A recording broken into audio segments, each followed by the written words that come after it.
Assalamualaikum warahmatullahi wabarakatuh. Waalaikumsalam warahmatullahi wabarakatuh. Bismillahi walhamdulillah, wassalatu wassalamu ala sayyidina rasulillah, sayyidina wa maulana Muhammad ibn Abdullah wa ala alihi wa sahbihi wa mawalah. أما بعد سبحانك لا علم لنا إلا ما علمتنا إنك أنت العليم الحكيم لا حول ولا قوة إلا بالله العلي العظيم. Saudara-saudara kaum muslimin rahimakumullah, satu-satunya manusia yang dalam Al-Quran sudah mendapat jaminan ampun dari seluruh dosa yang pernah dikerjakan cuma Rasulullah orangnya. Quran yang menjanjikan liyaghfira lakallahu ma taqaddama min dzambika wa ma ta'akhkhar. Wahai Muhammad, dosamu yang dahulu, dosamu yang sekarang, dosamu yang akan datang kalau memang ada, seluruhnya sudah mendapat jaminan ampun dari Allah Subhanahu wa taala. Orang yang nyata-nyata sudah mendapat jaminan ampun dari segala dosa ini, ibadahnya luar biasa. Luar biasa bagaimana? Sejarah menceritakan beliau kalau sholat malam sampai bengkak kakinya karena rajin sujud. Aisyah menceritakan, satu malam selesai sholat isya saya akan tidur. Saya lihat suami saya sedang sholat, maka saya pun tidur. Tengah malam saya terbangun dari tidur, saya lihat suami saya masih sholat juga. Saya tidur lagi. Menjelang sepertiga malam yang akhir saya bangun, saya lihat masih sholat juga. Saya hampiri beliau. Saya tanya setelah sholatnya usai, "Bang," kata Aisyah, "ada apa yang?" Kata baginda Rasul. Sebab beliau itu, jangan senyum kalau saya katakan yang di sini. Sebab beliau itu pandai sekali menyenangi hati istrinya. Panggilan kelihatannya sepele, tapi bisa menghidupkan keharmonisan dalam rumah tangga. Beliau apabila memanggil Siti Aisyah dengan kalimat Humaira, "Ya Humaira," wahai yang pipinya kemerah-merahan. Cantik sekali panggilannya untuk istrinya. Kita kadang-kadang terlalu jujur tapi nyakitin. Mentang-mentang bini hitam, kalau manggil bini hitam, sini lo. Jujur tapi nyakiti itu. Hadirin yang saya muliakan, baginda menjawab, "Ada apa ya? Abang ini kan dosanya sudah mendapat jaminan ampun dari Allah." "Iya, lalu gimana?" "Ya kalau ibadah jangan terlalu gitu-gitu benar, kenapa sih?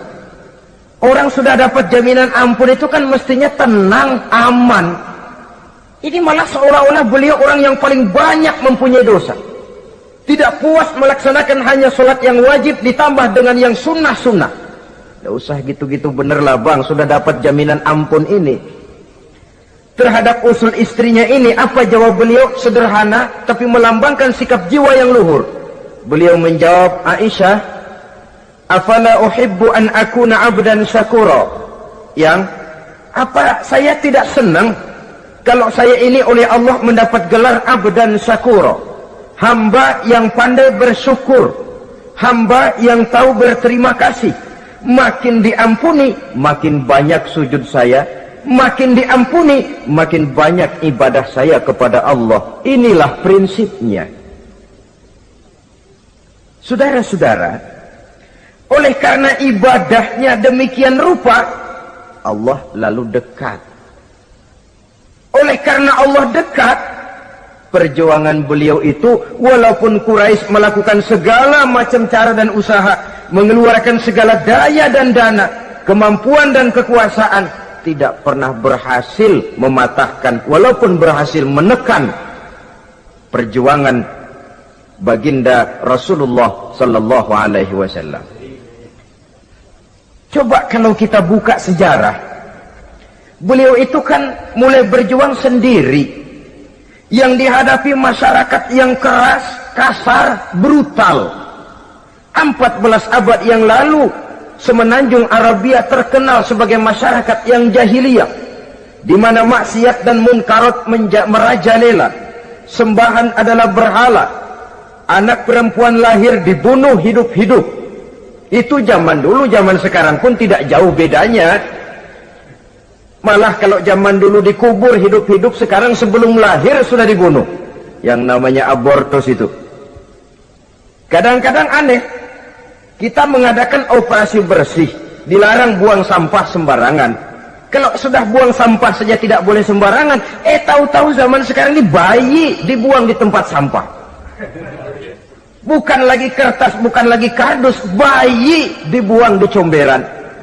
Kan lebih sadis sebenarnya dari jahiliyah 14 abad yang lalu. Judi di zaman dulu 14 abad yang lalu merajalela, menyentuh segala lapisan masyarakat. Di zaman sekarang pun judi tidak kurang hebatnya, cuma tentu dengan bahasa yang lain. Apalagi di zaman sekarang orang pandai menghaluskan bahasa, mensamarkan istilah.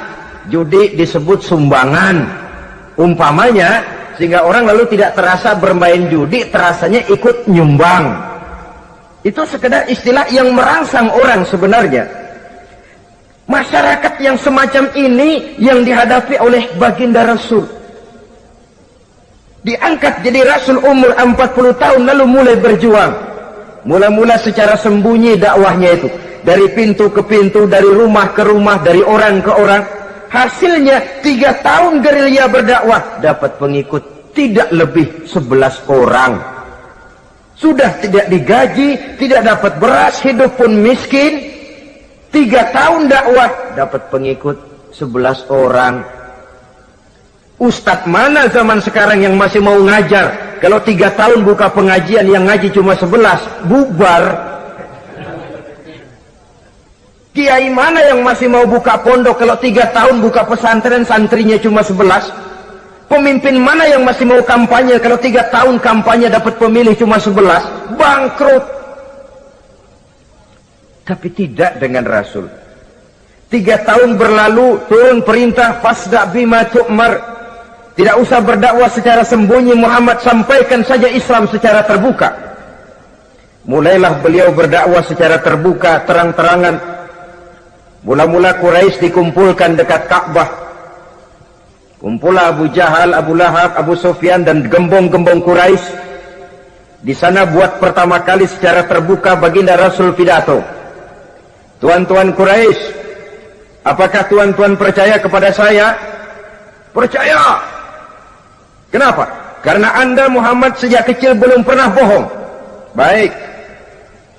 Jikalau memang tuan-tuan percaya kepada saya, maka mulai hari ini saya serukan kepada tuan-tuan, ankizu anfusakum minan nar. Jaga, pelihara, lindungi dan selamatkan diri tuan dari neraka. Tinggalkan segala macam berhala, jauhi Latta, Uzza, Manat dan Hubal. Sembah Allah Tuhan yang Esa, yang lam yalid walam yulad, yang tidak beranak dan tidak diperanakan. Ini dakwah pertama yang beliau sampaikan. Selesai beliau pidato, Abu Lahab interupsi, angkat tangan. Muhammad, ada apa paman? Alihaza jama'tana? Cuma untuk dengar ocehan kayak begini kami dikumpulkan di sini. Tabban laka ya Muhammad. Kalau bahasa kasarnya mau mampus kamu Muhammad. Nabi tidak jawab, Allah yang jawab. Tabbat yada abi lahabi wa tab, ma aghna anhu maluhu wa ma kasab. Bukan Muhammad yang celaka, Abu Lahab lah yang kelak akan menemui kecelakaan. Dakwah terus berlangsung. Ketika dakwah secara terbuka sudah dimulai, hambatan dan tantangan mulai datang. Sejak dari teror mental sampai kepada teror fisik. Dan puncaknya terjadi pada saat beliau berumur 53 tahun, di mana Quraisy mengadakan rapat di satu rumah yang disebut Darul Arqam. Kumpulah di situ dedengkot Quraisy. Siapa lagi kalau bukan Abu Jahal, Abu Lahab? Mereka rapat. rapat pleno lengkap. Setelah rapat dibuka, kata Abu Lahab kepada Abu Jahal, "Jahal, bagaimana ini Muhammad?" "Iya, bagaimana? Apalagi yang belum kita lakukan," kata Abu Jahal. "Kita fitnah sudah, kita caci maki tiap hari, kita lontari kotoran onta, sahabat-sahabatnya kita bantai, tapi mereka tetap tegar." "Iya," kata Abu Jahal. "Dan sekarang ini sahabatnya sebagian berangsur-angsur sudah hijrah ke Madinah. Ini pertanda Islam akan berkembang di kota Madinah. Kalau nanti dia berhasil di Madinah lalu menyerbu ke Mekah, alamat habis kita gulung tikar." "Makanya," kata Abu Jahal. "Makanya apa?" "Makanya dari dulu juga saya bilang, kempesin aja itu." Jadi kalau bahasa okemnya kan begitu toh. "Bunuh saja Muhammad, bunuh." "Iya, soal bunuh sih gampang," kata Abu Lahab. "Tapi Muhammad kan tidak keluar dari batu. Dia punya keluarga, sanak famili dan handai tolan. Kalau keluarganya menuntut balas, bagaimana ini?" "Gampang. Kita kan banyak punya suku. Tiap-tiap suku kan punya juara, tukang-tukang pukul. Sewa saja, tiap suku ambil tukang pukulnya, kita kepung rumah Muhammad, bunuh sama-sama. Kalau keluarganya akan menuntut balas, dia akan berhadapan dengan seluruh suku yang ada di semenanjung Arabia ini. Bagaimana, setuju?" "Setuju." "Nah, sudah. Kapan kita bunuh Muhammad?" "Kapan lagi? Tidak usah buang waktu. Besok malam." "Ya, besok malam kita bunuh Muhammad. Tapi awas, semua yang ikut rapat di sini, ingat baik-baik, ini rahasia negara. Besok malam kita akan membunuh Muhammad. Siapa yang berani membocorkan rahasia negara ini, supersip, dianggap menghambat program Quraisy. Itu nanti dijatuhi hukuman berat ya. Jaga rahasia baik-baik bahwa besok malam kita akan membunuh Muhammad. Sanggup?" "Sanggup." Rapat selesai. Hadirin boleh bubar ke rumah masing-masing. Pulang. Namanya manusia, bocor juga rahasia ini. Begitu pulang, cerita sama istrinya, "Bu, anu loh Bu." "Apa Pak?" "Saya tadi ikut rapat." "Rapat apa tuh Pak?" "Besok malam akan ada pembunuhan." "Pembunuhan?" "Pembunuhan." "Siapa toh yang mau dibunuh?"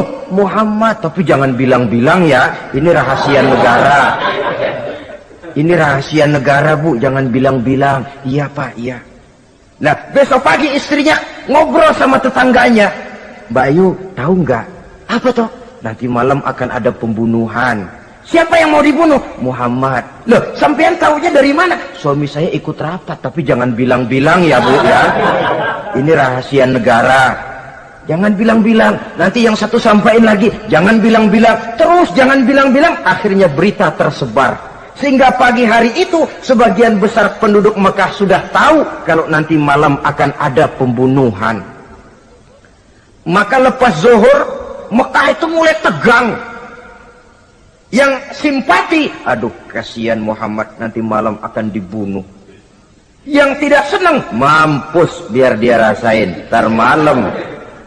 Saudara-saudara, begitu maghrib berbunyi sudah, udara mulai gelap, penduduk Mekah sudah kunci pintu, seperti ada jam malam. Sepi, sesepi-sepinya. Tutup pintu, kunci, bukan tidur, ngintip dari dalam. Lepas jam 8 malam, makin tegang. Masing-masing penduduk ngintip dari pintunya. Sudah berangkat belum orang yang mau bunuh Muhammad? Sudah berangkat belum? Kira-kira jam 9 ini, tukang-tukang pukul lewat mau ngepung rumah Muhammad untuk membunuh beliau. Begitu masuk Mekah, penduduk sudah kunci pintu, tapi mereka tahu kalau semua ngintip. Wah, makin hebat ini yang pemuka Quraisy ini, tukang-tukang pukul ini. Jalannya dibuat gagah-gagah, barisnya dibuat hebat-hebat. Itu injekan tanahnya dalam baris dibuat kenceng-kenceng, brok, brok, brok, brok, kayak serdadu baris. Lewat dekat rumah penduduk pakai batuk lagi. Yang dari dalam ngintip makin ciut. Wah, ini dia yang mau bunuh Muhammad ini. Sampai di rumah Nabi, dikepung rumah Nabi, di pagar betis. Malam itu di dalam rumah cuma Nabi, Abu Bakar dan Ali bin Abi Thalib. Nabi tahu rumahnya dikepung. Lewat tengah malam beliau berkata, Abu Bakar, saya ya Rasul, mari kita berangkat hijrah. Baik ya Rasul. Ali, saya ya Rasul, kamu gantikan saya ya. Gantikan apa ya Rasul? Gantikan tidur di tempat tidur saya. Baik ya Rasul. Masya Allah, sekali menggantikan mati. Tidur di tempat tidur Rasul pada malam rumahnya dikepung, resikonya kan mati. Menggantikan mati. Lah kalau menggantikan lurah lumayan. Menggantikan mati. Dan Ali tahu persis resikonya. Dan beliau waktu itu masih muda dan beliau tidak nawar. Baik ya Rasul, saya akan tidur di sini, berangkatlah Tuhan. Berangkat Rasul, ketika keluar dari pintu belakang rumah dikepung rapat, terjadilah keajaiban yang Allah ceritakan, wa ja'alna min baini aydihim sadda wa min khalfihim sadda fa aghshaynahum fahum la yubsirun. Di muka, di belakang, di kiri kanan dibuatkan dinding oleh Allah, dibutakan mereka tidak lihat kalau Muhammad keluar dari rumahnya. Siaga penuh, apel, mata melotot, Nabi lewat nggak kelihatan. Sampai Nabi kemudian menuju Gua Thur, 3 malam 2 hari di sana. Dari sana perjalanan dilanjutkan ke Madinah Al-Munawwarah. Allahu Akbar. Mengarungi gurun pasir yang gersang dan tandus, yang terbentang antara Mekah dan Madinah, meninggalkan kampung halaman tempat di mana dilahirkan dan dibesarkan. Keluarga yang berbeda akidah terpaksa berpisah. Kok kuat? Kok bisa? Kok sanggup? Di mana rahasia kekuatannya? Beliau punya sandaran vertikal, ibadahnya kepada Allah. Dengan bahasa kita sekarang, beliau punya backing. Backingnya tidak kepalang tanggung, yang serba maha. Maka saya mengajak kepada seluruh kaum muslimin, di zaman sekarang kan orang lagi main backingan, ya. Nah, siapa yang punya backing punya jalu. Saya cuma mengajak, kalau mau cari backing jangan kepalang tanggung, carilah backing yang serba maha, maha gagah, maha tahu, maha adil, maha bijaksana, maha segala-galanya. Dan dialah Allah subhanahu wa ta'ala. Saudara punya backing kolonel, tanggung. Nanti dia pensiun habis. Yang kolonel saja tanggung, apalagi yang kopral. Kalau mau cari backing, carilah backing yang serba maha, Allah azza wa jalla. Caranya tentu dekat kepadanya. Untuk dekat kepadanya melalui jalur yang sudah diatur olehnya, melalui Rasulullah sallallahu alaihi wasallam, yaitu salat, ibadah. Makin tinggi nilai ibadah, makin dekat kita dengannya. Makin dekat dengannya, makin banyak fasilitas yang akan diberikan untuk kita. Saudara pegawai negeri ingin cepat naik golongan, itu caranya 2. Pertama, jam kantor disiplin. Jam 7 masuk, jam 3 pulang. Kalau belum jam pulang, jangan pulang. Yang kedua, tambahan, di luar jam kantor, sering-sering datang ke rumah kepala bagian. Apa malam minggu, apa hari minggu, apa bawa jeruk, apa pisang Ambon, kan begitu toh. Ini nanti kan kepala bagian kan nilai, karyawan saya yang satu ini jam kantornya disiplin, tambahan dia sering datang hari minggu di luar jam kantor bawa jeruk lagi. Ini mestinya belum naik, lah gua naikin dulu ke atas. Naik, saudara-saudara. Yang saya maksud apa? Itu zuhur, asar, maghrib, isya, subuh, jam kerja resmi itu, jam kantor. Lah, ada kunjungan di luar jam kantor, yang namanya tahajud, yang namanya hajat, yang namanya duha. Nanti kan Allah lihat, ini hambaku yang satu ini jam kantornya betul, zuhur, asar, maghrib, isya, subuhnya tepat. Tambahan di luar jam kantor, dia sering menghadap kepadaku. Nah, hambaku ini aku angkat kau maqamam mahmudah, ke satu tempat yang terpuji. Kalau Allah yang ngangkat, satu negara orang mau rendahkan kita, kita akan tetap tinggi. Kalau Allah mau rendahkan, satu negara mau angkat kita, kalau memang dasar mesti nyungsap ke bawah. Inilah perlunya sandaran vertikal. Inilah perlunya kita mempunyai backing hanya kepada Allah. Pada waktunya orang akan sampai ke titik jenuh.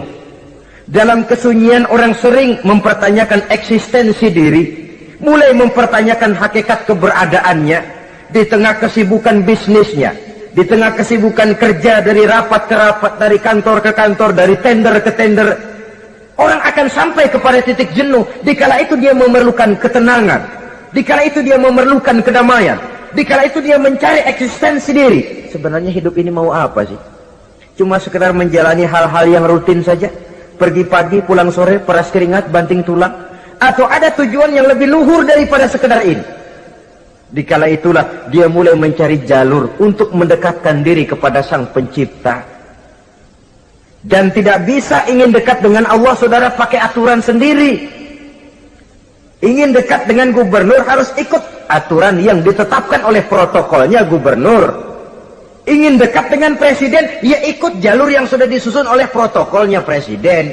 Ingin dekat dengan Allah, ya ikut jalur yang sudah diatur oleh Allah melalui Rasulnya. Apa itu? Ya diantaranya sholat, puasa, dan ketentuan-ketentuan ibadah yang lain. Tidak bisa dengan prinsip, yang penting kan hati baik, berjiwa bersih, akhlak luhur, tidak usah sholat kalau hati baik sudah dekat dengan Allah. Oh, alangkah enaknya kalau begitu. Kalau dengan itu bisa dekat dengan Allah, rasanya Nabi Muhammad yang paling dulu berhenti sembahyang. Kenapa? Beliau orang yang hatinya paling baik. Beliau orang yang budinya paling luhur. Kalau budi luhur dan hati baik sudah menjamin untuk dekat dengan Allah, Nabi dulu berhenti sholat. Nyatanya tidak. Beliau orang yang berbudi luhur, berakhlak baik, entoh ibadahnya demikian rupa. Dan beliau adalah standar untuk kita jadikan contoh dalam mengamalkan ajaran-ajaran agama di kehidupan kita ini. Saudara, itu tadi sepertiga waktu beliau untuk ibadah, untuk Allah. Sepertiga yang kedua dari waktu beliau adalah untuk tugas.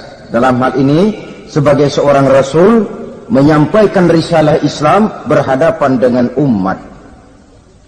Yang jadi soal ialah, apa modal utama beliau di dalam melaksanakan tugas? Dan ini nanti sebagai cerminan buat kita. Modal utamanya pertama adalah keteladanan, dan yang kedua adalah akhlak. Sekarang ini kita hampir nyaris mengalami berbagai macam krisis. Yang paling santer kita dengar adalah krisis wibawa. Ada pak guru dicegat muridnya di jalanan, dipukulin karena nggak naik kelas katanya. Nampaknya guru nggak lagi berwibawa. Di satu pihak mungkin karena si guru tidak bisa digugu dan ditiru. Di lain pihak juga murid tidak lagi mengenal arti rasa hormat kepada pak guru.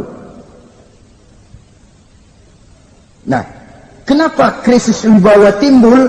Karena tidak ada keteladanan. Adapun Rasul, wibawa beliau timbul di tengah umat karena keteladanan ini. Apapun yang beliau ajarkan kepada umat, beliau adalah pelaksana pertama. Dengan kata lain, satunya kata dan perbuatan. Ini yang sangat diperlukan di zaman kita sekarang. Bukan cuma sekedar simposium, muktamar, kongres, rapat besar dengan keputusan bertumpuk-tumpuk kertas di atas meja, tetapi tidak pernah terrealisir dalam kehidupan. Yang kita perlukan adalah satunya kata dan perbuatan, bahwa kalau itu yang diucapkan, itu yang diterapkan. Kalau itu yang diteorikan, itu yang dikerjakan. Keteladanan.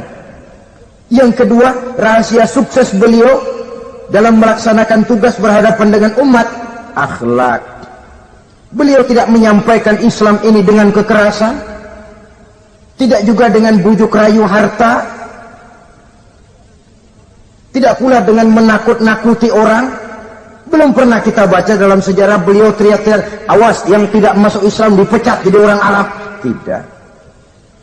Atau dengan bujuk rayu, ayo siapa masuk Islam super mie 2 bungkus?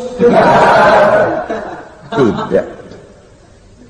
Sebab kebenaran tidak bisa dipupuk dengan materi.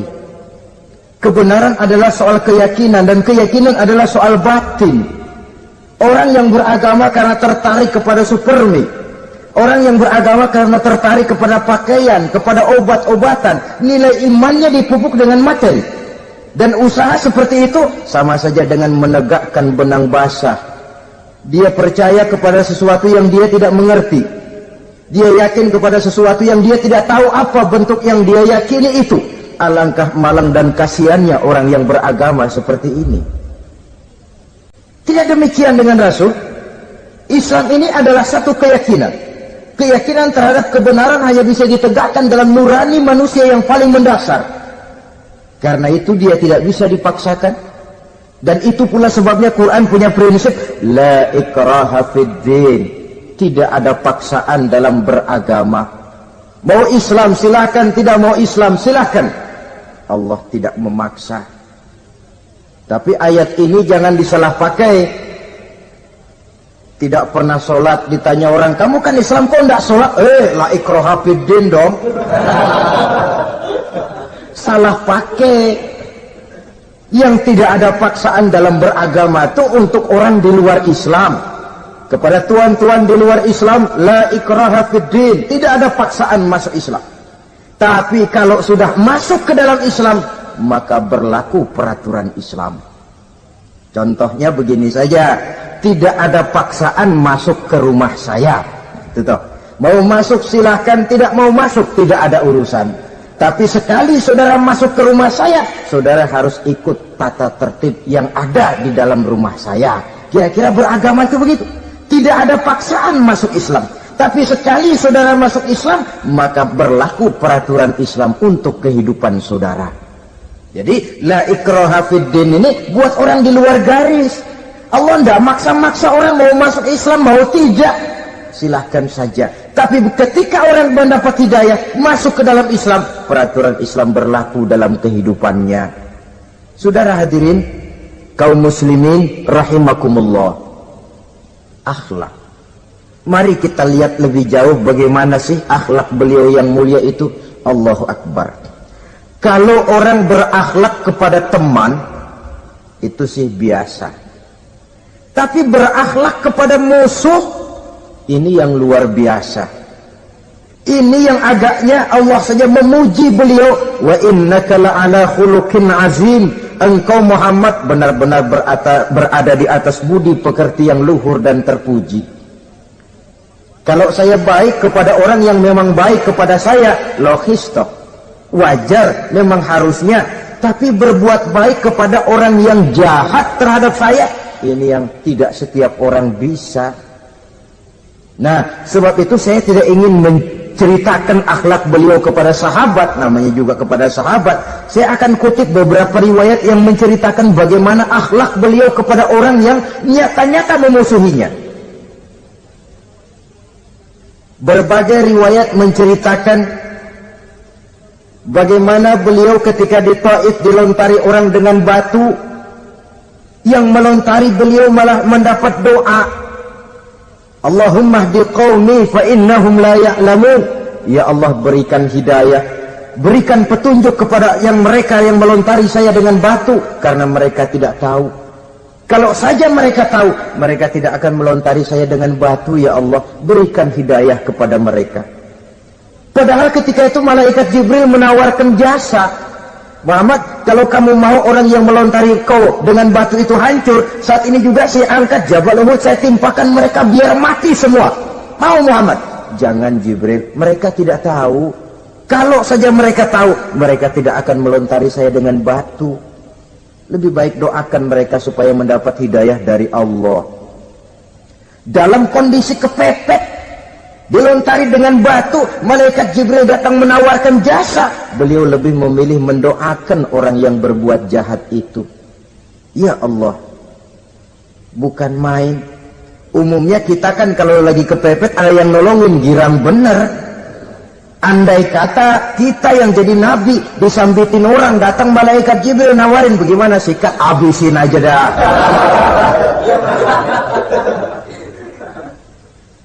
Ini akhlak kepada musuh. Ketika beliau selesai sholat zuhur, istirahat rebah-rebah, tidur-tiduran di bawah pohon kurma, datang orang kafir yang bernama Daksur yang sudah lama mengintip-ngintip, mencabut dan menghunus pedang. Muhammad, kalau ini saat saya tebas batang lehermu, siapa yang akan menolong engkau? Tidak ada. Yang akan menolong saya Daksur? Iya, Allah yang akan menolong saya. Mendengar Allah, Daksur gemetar, keringat dingin bercucuran, pedang jatuh ke bawah, diambil oleh Rasul pedangnya, dibalikkan ke leher Daksur. Kalau sekarang saya yang tebas batang lehermu Daksur, siapa yang akan menolong kamu? Tidak ada ya Rasul, kecuali kalau kau mau memaafkan saya.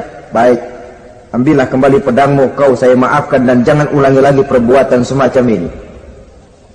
Lain saat beliau sedang tawaf, diikuti oleh seorang Quraisy kafir. Sambil tawaf, ini kafir Quraisy sudah bawa pisau. Dia pikir, nanti di satu sudut yang agak gelap saya tikam Muhammad dari belakang, saya bunuh dia. Jadi kafir ini pura-pura ikut tawaf. Jahatnya orang kafir itu kan begitu, tawaf ya ikut pura-pura tawaf, ada kesempatan sikat dari belakang. Putaran pertama belum ada kesempatan, putaran kedua makin tegang. Pokoknya begitu tempat agak gelap, cabut pisau, hantam saja sudah Muhammad, biar mati sekali di sini. Dan Nabi tahu, oh ini asisten pribadi malaikat Jibril masih tahu tuh. Jadi malaikat Jibril memberitahu, awas Muhammad, itu di belakangmu orang cuma pura-pura tawaf, dia bawa pisau mau bunuh kamu, hati-hati Muhammad. Roger ganti gitu.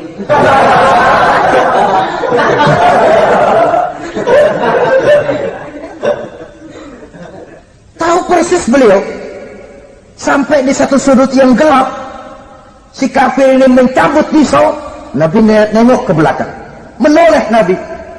Begitu menoleh, Quraisy ini kan ketangkep basah, bahasa Arabnya yumsak mablul katanya, ketangkep basah, grogi, salah tingkah, garuk nggak gatel, kasihan melihatnya sudah. Ya namanya orang ketangkep basah itu, mau alasan apa? Nggak beralasan ya, harus merasa harus membela diri, gemetar nggak karu-karuan.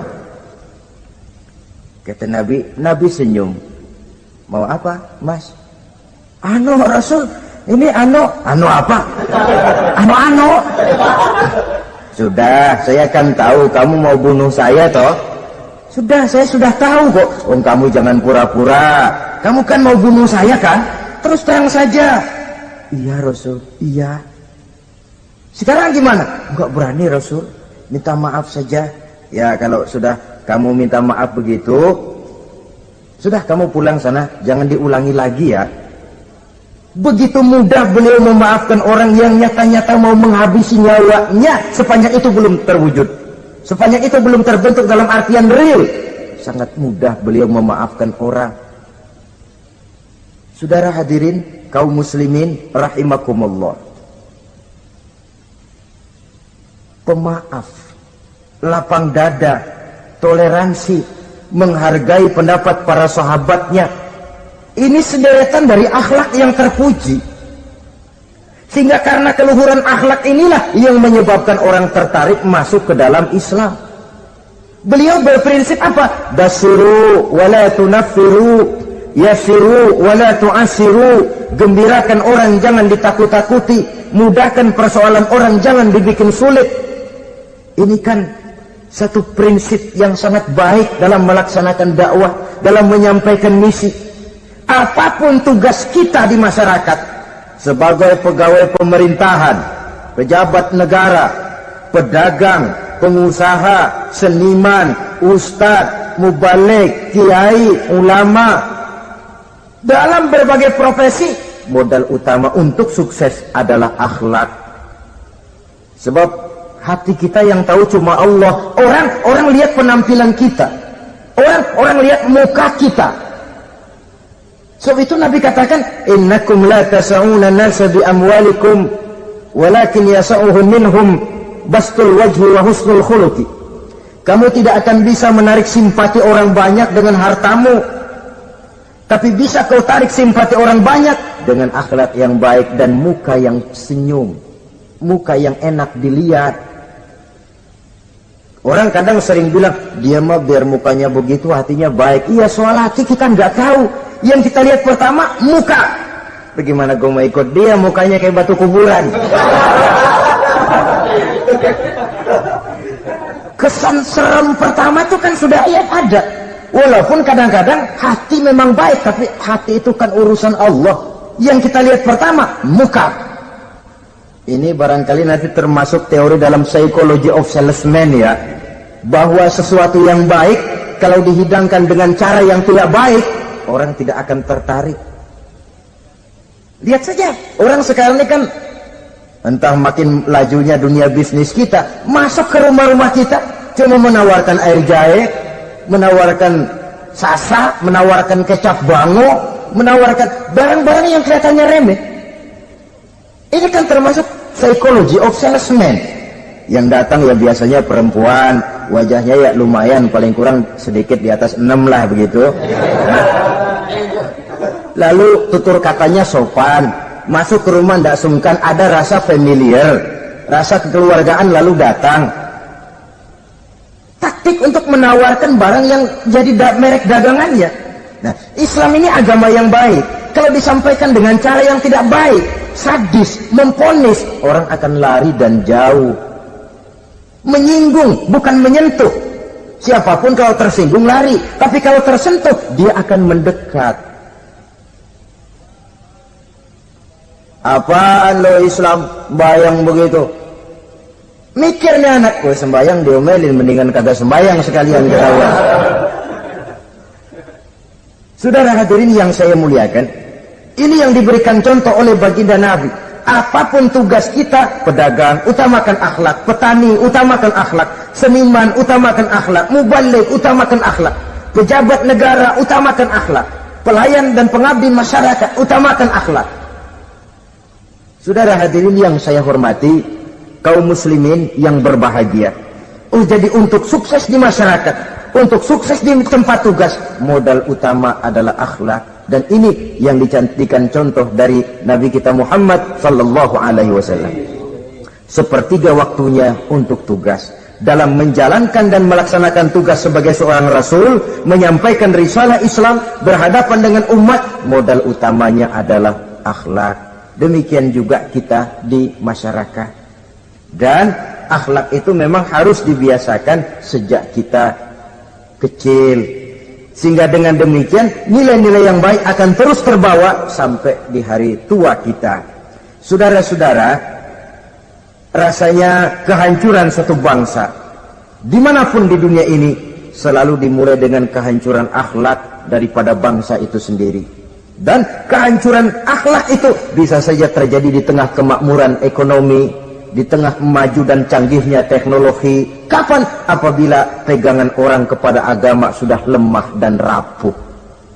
Kita tengok di negara-negara di sebelah barat kita, kemajuan teknologi yang tidak diimbangi dengan kuatnya pegangan orang kepada agama telah melahirkan budaya-budaya yang merendahkan martabat manusia.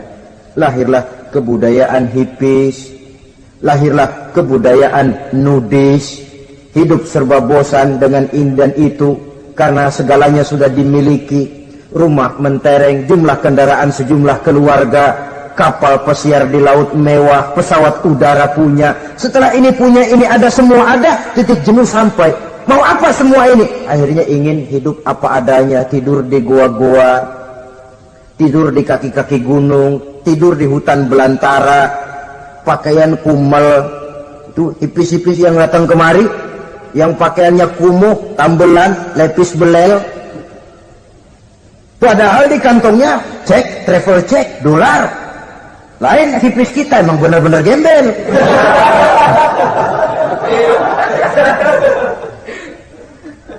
Merasa jenuh, merasa bosan. Bahkan sebuah berita dari Jerman, orang terlalu kaya, pulau dibeli. Di pulau itu dia bikin satu klub yang bernama klub nudis. Setiap anggotanya boleh masuk ke pulau itu dengan catatan tidak boleh pakai pakaian selembar pun, alias bugil, telanjang bulat. Sudah telanjang bulat itu. Dan di sana berlakulah apa yang disebut serba boleh.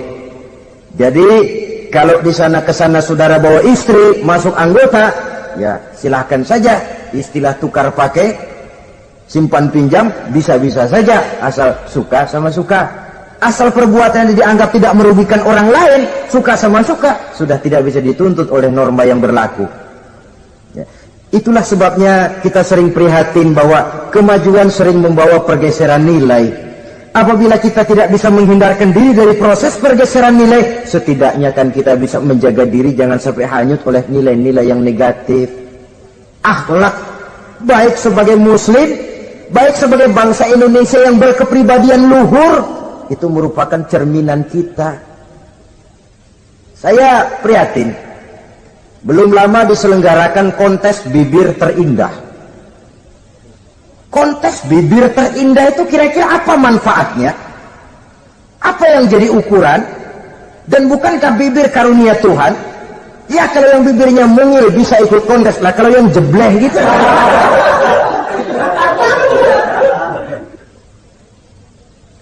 Kontes bibir terindah masih hangat dibicarakan orang. Sudah muncul lagi kontes betis terindah. Nah kalau sudah bicara soal betis ini, kan yang terbayang oleh kita kira-kira ukurannya apa? Yang diukur itu apanya ya? Ya tentu betisnya itu. Nah paling celaka kalau betis-betis yang ikut itu nanti jadi milik panitia semua kan? Yang tidak usah kita mengukur dengan kacamata agama, dengan budaya kita sebagai bangsa Indonesia yang berfalsafahkan Pancasila, rasanya mendengarnya saja kok sudah tidak sah gitu loh. Tidak pas untuk ukuran kita sebagai bangsa yang berfalsafahkan Pancasila. Saudara-saudara kaum muslimin rahimakumullah. Ini yang saya maksud tadi, proses pergeseran nilai. Andai kata kita tidak bisa menghindarkan diri dari hal yang semacam itu, setidaknya kita bisa menjaga diri jangan sampai hanyut ditelan proses pergeseran nilai. Dan memelihara nilai-nilai akhlak ini dari hari ke hari memang tidak semakin ringan, bahkan akan semakin berat, karena tantangan yang kita hadapi juga akan semakin berat. Inilah sepertiga yang kedua dari waktu beliau untuk melaksanakan tugas. Jadi modal utama dalam melaksanakan tugas akhlak. Di antara nilai akhlak itu prinsip Nabi tadi, gembirakan orang, jangan ditakut-takuti, mudahkan urusan orang, jangan dibikin sulit. Sehingga kalau yang memang mudah lalu dipersulit, itu sudah mencerminkan akhlak yang tidak diajarkan oleh Rasulullah sallallahu alaihi wasallam. Kemudian yang terakhir, sepertiga yang ketiga dari waktu beliau adalah untuk keluarga. Jadi tadi ada waktu untuk Allah, ibadah, ada waktu untuk tugas, dan yang ketiga ada waktu untuk keluarga. Bagaimana Rasul di tengah keluarganya? Anas bin Malik bercerita, saya 11 tahun membantu di rumah tangga Rasul. 11 tahun itu kan artinya 11 kali 360 hari kali 24 jam. Bukan waktu yang sebentar itu. Selama 11 tahun saya membantu di rumah tangga Rasul, kata Anas, belum pernah saya dengar kata-kata kasar, keras, membentak. 11 tahun saya membantu di rumah tangga beliau, belum pernah saya lihat ada piring terbang, ada bakyak melayang. Artinya apa? Cerminan dari ketentraman, keayeman, kedamaian rumah tangga beliau. Padahal rumah tangganya kecil, istrinya lebih dari satu, tapi aman, tentram, rukun. Kita kadang-kadang istri satu seminggu 7 hari, perang 6 hari. Cuma 1 hari gencatan senjata. Sudah hadirin, saudara kaum muslimin rahimakumullah. Kalau beliau tidak menyenangi satu masakan, misalnya masakan istrinya, Tidak mencah-mencah, cuma kelihatan dari makannya barangkali tidak begitu banyak. Tapi tidak pernah mencela apapun yang dimasak istrinya. Senang ya dimakan, tidak senang ya dimakan karena menghargai lelah jerih payahnya istri. Ini kelihatannya sepele, tapi dari sini keharmonisan rumah tangga itu bisa saja timbul. Bukankah seseorang hanya bisa sukses di tempat tugas? Jadi apapun dia, kalau berangkat dari ketentraman dan ketenangan di rumah tangga. Dan tidak ada orang bisa meraih sukses kalau dia berangkat dari rumah tangga yang berantakan. Itulah sebabnya ini sangat diperhatikan oleh baginda Rasul. Dari rumah yang kecil, dari tempat tidur yang sederhana, yang sebelah itu kain kasar, sebelah dipakai untuk tidur, sebelah dipakai untuk selimut. Jadi kasur merangkap selimut. Allahu Akbar. Tapi dari rumah tangga yang semacam itu keluar ucapan baiti jannati, rumah tanggaku laksana surga bagiku. Di mana sih rahasianya? Karena rumah tangga beliau didirikan di atas ajaran agama. Agama membuat suami istri tahu hak dan tahu kewajiban. Kalau kewajiban dilaksanakan, hak diberikan, akan timbul saling pengertian. Apabila ada pengertian, akan timbul ketenangan, dan ketenangan adalah tangga utama untuk mencapai rumah tangga bahagia. Apalah artinya? Seperti banyak istilah orang, rumah bertingkat, uang banyak berlipat-lipat, kendaraan serba mengkilat, istri pun cantik memikat, kadang-kadang jumlahnya 4, tapi tiap hari kiamat. Tidak pernah ada ketenangan dan kedamaian di rumah itu. Saudara hadirin, lebih celaka lagi sudah rumah gubuk berantem melulu. Sudah kiamat itu, sudah kiamat. Jadi dengan adanya pelaksanaan kewajiban, pemberian hak, timbul pengertian. Pengertian membawa ketenangan. Suami keluar rumah, istri tenang di rumah. Suami meninggalkan istri pun hatinya tenang dan tentram, tidak was-was, tidak berpikiran nanti kalau saya lembur ini istri ngompreng, tidak. Si istri pun lega melepas suami karena ada keterbukaan. Ini kan menurut angket terakhir loh ya, yang diadakan oleh beberapa majalah di ibu kota ini, di ibu kota katanya, dari sejumlah laki-laki yang disebarkan angket, ternyata jika ada 3 laki-laki, 2 nyeleweng. Jadi angka penyelewengan itu 2/3 dari jumlah laki-laki itu menyeleweng katanya. Ya mudah-mudahan yang kumpul di sini termasuk 1/3 yang nggak nyeleweng itulah. Dan tidak semua bentuk penyelewengan itu karena alasan ekonomi, bukan pula karena alasan ketidaksetiaan istri, tapi merupakan cerminan dari sikap hidup di mana orang jauh dari nilai-nilai agama, sehingga penyelewengan itu dianggap sesuatu yang manusiawi, biasa-biasa saja, bahkan kadang-kadang ikut membentuk status sosial, melahirkan kebanggaan. Innalillahi. Orang kalau sudah bangga nyeleweng bangga, nah, itu kiamat sudah. Sama saja, bikin dosa ketawa, waduh, itu malaikat gemes benar. Udah bikin dosa cengengesan, cengir, udah ada rasa nyesel, udah ada rasa takut, udah ada rasa bersalah, biasa gitu. Saudara hadirin yang saya muliakan, ini kan cerminan dari rapuhnya pegangan orang kepada agama. Jadi untuk membina rumah tangga yang bahagia ini, 1/3 dari waktu untuk di tengah keluarga menghidupkan nilai-nilai agama di rumah tangga kita.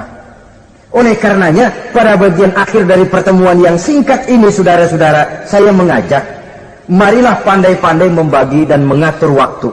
Ada waktu untuk Allah, ada waktu untuk tugas, ada waktu untuk keluarga. Syukur kalau ada keseimbangan. Tapi kalau tidak, istilah usul fikih itu tatimul aham minal muhim, mendahulukan yang terpenting dari yang penting. Kalau ada 3 persoalan semuanya penting, tentu di antara 3 ini kan ada yang lebih penting. Yang itulah yang dikerjakan lebih dulu. Dan ini tidak berarti bahwa penjatahan waktunya harus sama. Untuk ibadah dalam sehari semalam sekian jam, untuk tugas sekian jam, untuk keluarga sekian jam. Tidak bisa kita targetkan begitu. Dan yang dimaksud di sini pun adanya pengaturan. Pengaturan tidak berarti bahwa harus sama waktunya, tidak. Kita melihat kepentingannya. Saudara hadirin, sama saja di zaman sekarang, kalau dengan pembangunan kita ingin menciptakan pemerataan di kalangan rakyat, itu tidak berarti bahwa rakyat Indonesia ini standar ekonomi harus sama semua, seperti yang dicita-citakan komunis. Tidak bisa. Menciptakan pemerataan artinya, kalau yang kaya bisa semakin kaya, kenapa yang miskin tidak bisa naik jadi sedikit kaya? Dan artinya menciptakan kesempatan kepada setiap penduduk Indonesia untuk merubah tahap dan taraf kehidupannya. Demikian juga adanya pengaturan waktu. Bukan berarti untuk Allah sekian jam, keluarga sekian jam, tugas sekian jam. Sebab jam-jam ini sulit kita jatahkan. Kadang-kadang tugas, kadang-kadang keluarga, kadang-kadang ibadah kita sedang gandrung. Yang penting ada keseimbangan dalam cara kita mengatur waktu itu. Nah, saudara-saudara, demikianlah pertemuan dan pembicaraan kita kali ini. Terima kasih atas segala perhatian. Mohon maaf atas segala kekurangan. Usikum wa nafsi bitaqwallah. Wassalamualaikum warahmatullahi wabarakatuh. Waalaikumsalam warahmatullahi wabarakatuh.